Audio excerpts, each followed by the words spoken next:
Good morning everyone. आज हम करेंगे chapter cell the unit of life. इसमें मैं आपको सारा चैप्टर कंप्लीट करवाऊंगी इन जस्ट 4 वीडियोस, नीट के लेवल का, किसी भी बड़ी कोचिंग के लेवल का।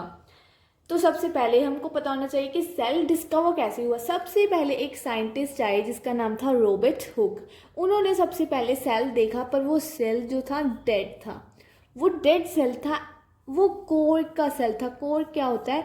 जो ट्री के ब्रांच होती है जो डेड हो जाती है ब्राउन कलर की, उसे हम कोर कहते हैं। वहाँ पर डेड सेल रॉबर्ट हुक ने देखा था इन 1665। ये आपको पता होना चाहिए, इन 1665 ल्यूविन हुक ने लिविंग सेल देखा था। जिंदा सेल सबसे पहले लिविंग सेल देखा था ल्यूविन हुक में, पॉन्ड वाटर में। ठीक है। उसके बाद रॉबर्ट ब्राउन कौन है? इसका आपको नहीं पता होगा। ये भी एक साइंटिस्ट थे, रॉबर्ट ब्राउन, जिन्होंने सबसे पहले न्यूक्लियस डिस्कवर किया था। तो नेक्स्ट स्टूडेंट्स, हमारे पास सेल की बात कर रहे हैं तो हमारे पास एक ग्राम पॉजिटिव एंड एक ग्राम नेगेटिव 2 टाइप्स के सेल्स होती हैं। ये इनकी डिफ्रेंशिएशन भी आती है पेपर में। तो on the basis of cell wall के बेसिस में हमें पता चलता है कि वो ग्राम पॉजिटिव है या फिर ग्राम नेगेटिव है।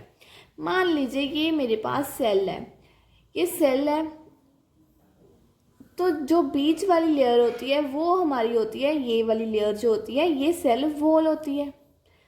तो सेल वॉल के बेसिस पे कई बार सेल वॉल थिक होती है, कई बार सेल वॉल थिन होती है, पतली होती है या फिर मोटी होती है। उस बेसिस पर हमें पता लगता है वो ग्राम पॉजिटिव है बैक्टीरिया या ग्राम नेगेटिव है बैक्टीरिया। तो देखिए हम क्या करते हैं, हमें कैसे पता लगेगा कि ये सेल वॉल थिन है या फिर थिक है? हम करते हैं सेल की स्टेनिंग, मतलब सेल के अंदर हम कलर ऐड करते हैं। सेल है, मान लीजिए ये मेरे पास 2 सेल्स थे, मैंने दोनों सेल्स पर कलर ऐड कर दिया, उसके बाद स्टेनिंग होगी ना, कलर ऐड करना मतलब स्टेनिंग। उसके बाद जब मैंने डी स्टेनिंग की इन दोनों सेल्स की, डी स्टेनिंग मतलब कलर को निकालना। एक सेल में कलर नहीं निकला, कलर है इसमें, एक में कलर निकल गया, एक में कलर नहीं निकला। जिसमें कलर नहीं निकला उसकी जो सेल वॉल थी वो थिक थी।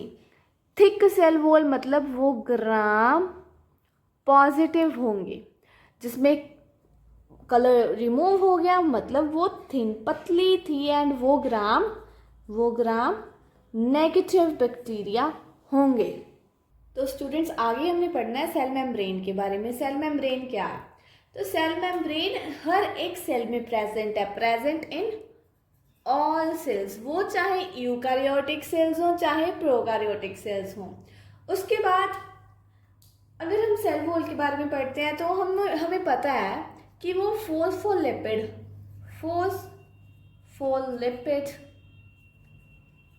की बाइलेयर से बनी हुई है, बाइलेयर।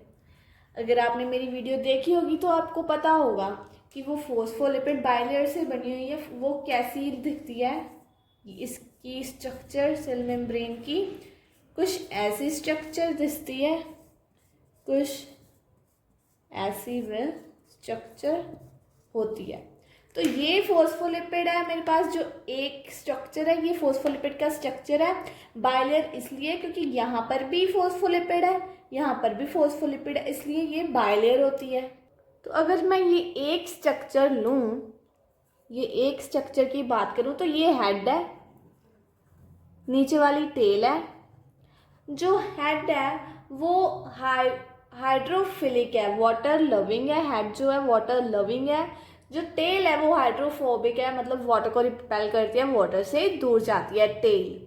तो हमारे जो ये स्ट्रक्चर में कुछ प्रोटीन्स लगे होते हैं, कुछ यहाँ पर, कुछ ऐसे, कुछ ऐसे।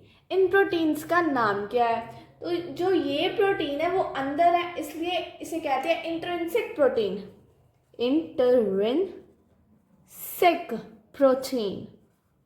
प्रोटीन। तो ये वाला प्रोटीन जो बाहर है इसे कहते हैं एक्सट्रिंसिक प्रोटीन।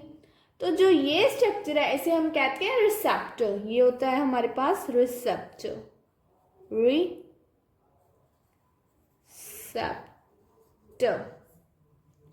तो ये कुछ स्ट्रक्चर था, इसके बारे में और जानते हैं। तो जैसे मैंने आपको ये स्ट्रक्चर बताया कि हेड है जो पोलर हेड है, पोलर हेड है, वाटर लविंग। ये नॉन पोलर टेल है, नॉन पोलर टेल है हमारे पास। ये स्ट्रक्चर एक्चुअल में बना कैसे होता है, देखिए इसकी फॉर्मेशन देखते हैं, इसकी फॉर्मेशन देखते हैं फॉस्फोलिपिड की। एक्चुअली में इसके पास दो फैटी एसिड होते हैं, एक फॉस्फेट होता है। तो ये हम चीज़ मैं आपको समझाती हूँ जो आपको आपके टीचर्स नहीं समझाएंगे शायद। मैं आपको इसका स्ट्रक्चर बताती हूँ। कुछ ऐसे ये स्ट्रक्चर होता है इसका, ऐसे केमिकल बॉन्डिंग से ये हमारे पास ये फॉस्फोलिपिड आता है। ये हमारे पास फैटी एसिड्स हैं, ये दो फैटी एसिड्स हैं, और एक हमारे पास जो है वो फॉस्फेट है। देखिए समझिए, ये दो फैटी एसिड्स हैं, ये दो टेल्स बन जाती हैं। जो ये फॉस्फेट है ये हेड बन जाता है फॉस्फेट। इन दोनों को लिंक कौन करवाता है, जोड़ता कौन है, वो ये चीज़ जो क्या कहलाती है, इसे ग्लाइसरॉल कहते हैं, ग्लाइसरॉल। ठीक है, दो फैटी एसिड्स एक फॉस्फेट, इन दोनों का लिंक होता है ग्लाइसरॉल से। तो इस स्ट्रक्चर से एक फॉस्फोलिपिड हमारे पास आता है। तो अगर मैं बात करूं, इसके पास लिपिड है, इसके पास लिपिड है 40%। उसके बाद प्रोटीन्स हैं, प्रोटीन्स मैंने आपको बताए अभी पीछे ही वीडियो में, वो 25% है। एंड अदर्स जो हैं वो 8%, अदर्स कार्बोहाइड्रेट्स होती हैं। इसके बाद बात आती है इंक्लूजन बॉडीज़ की। इंक्लूजन बॉडीज़ क्या होती हैं, देखिए सेल के अंदर हमारे पास कुछ तो मेम्ब्रेन बाउंडेड ऑर्गेनल्स होते हैं, जैसे माइटोकॉन्ड्रिया, गोल्गी अपर्चर्स। पर कुछ ऐसे स्ट्रक्चर होते हैं जो विदाउट मेम्ब्रेन होते हैं, विदाउट मेम्ब्रेन, जिसके पास मेम्ब्रेन नहीं होती। तो वो ही हमारे पास इंक्लूजन बॉडीज हैं। वो क्या करते, वो एक्चुअल में स्टोरेज ग्रैन्यूल्स होती हैं, मतलब वो स्टोरेज करते हैं, स्टोरेज ग्रैन्यूल्स। एक्चुअल में ये मेम्ब्रेन के साथ स्ट्रक्चर्स नहीं होते, इनके पास स्टोरेज होती है, डिफरेंट स्टोरेजेस होती हैं। जैसे PYQ था एक नीट का कि जो गैस वैक्यूल्स हैं, गैस वैक्यूल्स वो एक्चुअल में इंक्लूजन बॉडीज ही हैं। गैस वैक्यूल्स इंक्लूजन बॉडीज ही हैं। वो किस में पाई जाती हैं, BGA ब्लू ग्रीन एल्गे में ये गैस वैक्यूल्स होती है, साइनोबैक्टीरिया में। ये था PYQ नीट का। तो उसके अलावा जैसे स्टोरेज करनी है हमने, ग्लाइसरॉल की स्टोरेज करती तो वो ग्लाइसरॉल ग्रेन्यूल्स हो गए, फॉस्फेट की स्टोरेज का होगी तो वो फॉस्फेट ग्रेन्यूल्स हो गए। तो यही है बस इंक्लूजन बॉडीज। तो गाइस मेरे चैनल पर माइटोकॉन्ड्रिया, पोलराइबोसोम्स, वैक्यूल की वीडियोस ऑलरेडी अपलोडेड है, तो वहाँ पर जाकर देख लीजिए। हम सीधा बढ़ते हैं आगे एंडोमेम्ब्रेन सिस्टम पर, टाइम नहीं वेस्ट करेंगे। आप शॉर्ट्स में भी देख सकते हैं, वीडियो भी अपलोडेड है, आप वहाँ जाकर ये सब चीज़ें ग्रैब कर सकते हैं इनकी नॉलेज। सीधा बढ़ते हैं एंडोप्लाज्मिक मेम्ब्रेन सिस्टम। तो स्टूडेंट, सेल के अंदर कुछ स्ट्रक्चर्स होते हैं जिनके पास मेम्ब्रेन होती है, जिनके पास मेम्ब्रेन अवेलेबल होती है, और वो स्ट्रक्चर आपस में कोऑर्डिनेट फंक्शन करते हैं, कोऑर्डिनेट फंक्शन करते हैं। कोऑर्डिनेट फंक्शन मतलब एक दूसरे के साथ मिलकर काम करते हैं। ये कुछ सेल के अंदर कुछ ऑर्गेनल्स होते हैं, ऑर्गेनल्स का पता है आपको। तो वो ऑर्गेनल्स कौन से हैं, उनके नेम भी आपको पता होने चाहिए।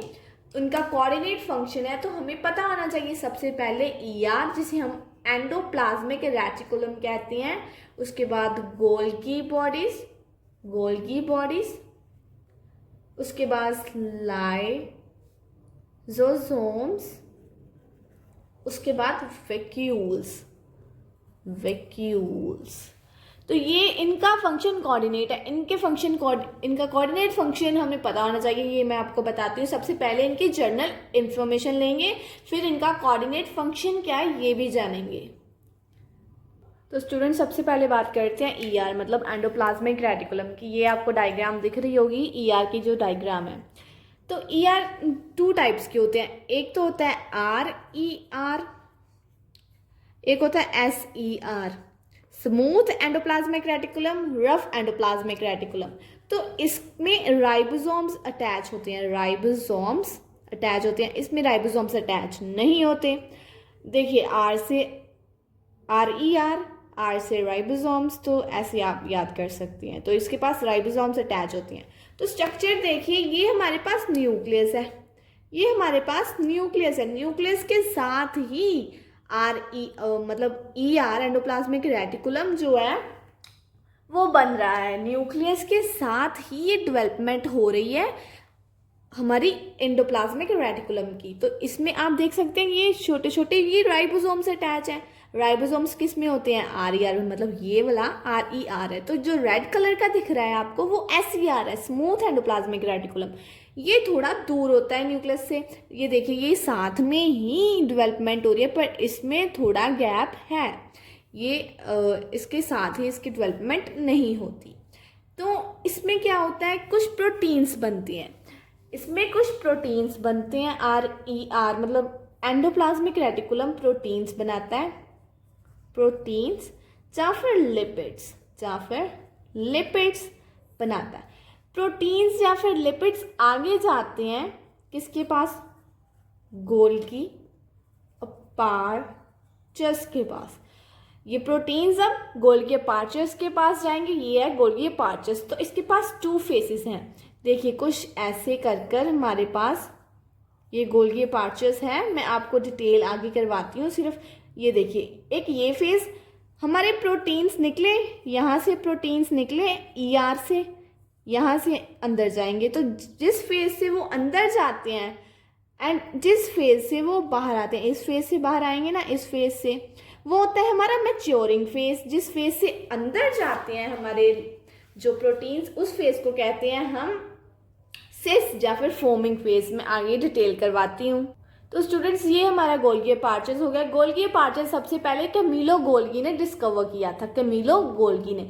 तो ये गोल्गी अपार्चस से ये प्रोटीन आए, इस साइड से जाएंगे, इस साइड से बाहर निकलेंगे। जिस साइड से अंदर जा रहे हैं उसको हम कहते हैं फॉर्मिंग फेज, फॉर्मिंग फेज, जिसे हम सिस भी कहते हैं। जिस फेज से बाहर आ रहे हैं उसे हम कहते हैं मैच्योरिंग फेज, जिसे हम ट्रांस भी कहते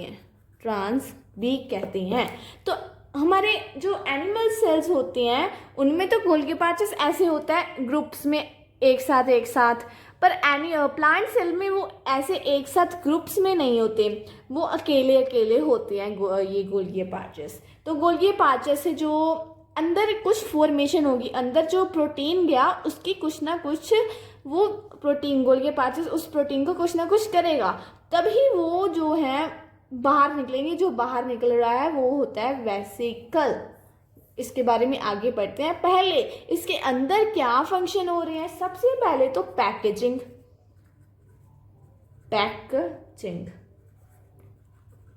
उसके बाद मॉडिफिकेशन ऑफ प्रोटीन्स, उसके बाद सॉर्टिंग ऑफ वेसिकल, उसके बाद जो इम्पोर्टेंट है वो है glycoprotein and glycolipid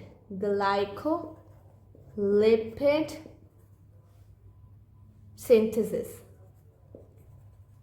glycoprotein and glycolipid भी इसके अंदर बनता है। तो स्टूडेंट्स इसके बाद बात करते हैं लाइसोसोम्स की। देखिए जो वेसिकल बाहर आया था, जो वेसिकल गोल्गी अपार्चस से बाहर आया था, वो वेसिकल कई बार तो सेल मेम्ब्रेन से बाहर चला जाता है। सेल मेम्ब्रेन से जैसे ये वेसिकल आया, फॉर्मेशन, हमारा कोऑर्डिनेशन फंक्शन हुआ सबका, ये था कोऑर्डिनेशन फंक्शन। अभी जो गोल्गी अपर्चर से जो बाहर आया वेसिकल, वो जहाँ तो बाहर चला जाता है, जहाँ तो वो अंदर रह जाता है। जो अंदर रह जाता है उसे हम कहते हैं लाइसोसोम। लाइसोसोम, इसके अंदर कुछ एंजाइम्स होते हैं, एंजाइम्स, जिसके अंदर जो वेसिकल सेल मेम्ब्रेन के अंदर रह जाता है और जिसके पास कुछ एंजाइम्स होते हैं, वो हमारा लाइसोसोम होता है। लाइसोसोम के पास कुछ हाइड्रोलाइटिक एंजाइम्स होते हैं। कहाँ ना एंजाइम्स होते हैं, तो वो कौन से एंजाइम्स हैं? Hydrolytic enzymes. इसीलिए हाइड्रोलाइटिक एंजाइम्स हैं इसके पास, इसीलिए हम इसे सुसाइडल बैग भी कहते हैं। ये एंजाइम्स कैपेबल है अपने ही सेल को डाइजेस्ट करने के लिए। ये एंजाइम्स अपने ही सेल को खा जाती हैं, इसलिए इसे सुसाइडल बैग कहते हैं। नेक्स्ट हम कंटिन्यू करेंगे नेक्स्ट वीडियो में। Thank you.